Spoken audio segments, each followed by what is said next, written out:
আমাকে ওইভাবে মেরে রক্তাক্ত জখম চাইনিজ কুড়াল দিয়ে খুয়াইছে আমারে। আমি 17 বছর বিএনপির জন্য রাজপথে রক্ত দিলাম, ত্যাগ স্বীকার করলাম। আজকে আমার বিএনপির নেতাকর্মীর হাতে আমার আজকে এই পরিস্থিতি।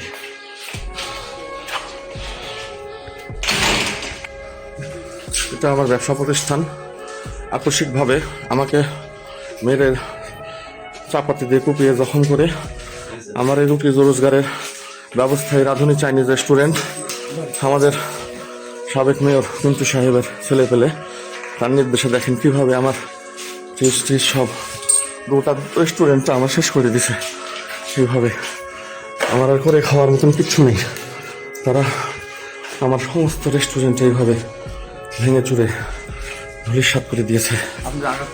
আমার চোখের নিচে চাপাতি দিয়ে খুব মারছে। আমার আর কিছু নাই।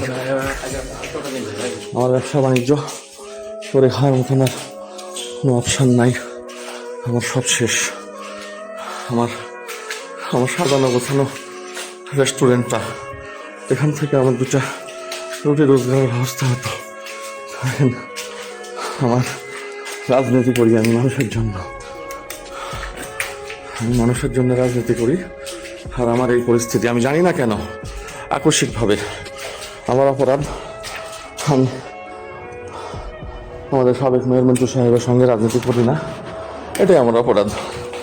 আমার গোটা শরীর মেরে রক্তাক্ত জখম, আমার দোকানপাট, আমার রেস্টুরেন্ট, আমার কর্মীদের ব্যবসা প্রতিষ্ঠান সব শেষ, সব ধ্বংস করে দিয়েছে।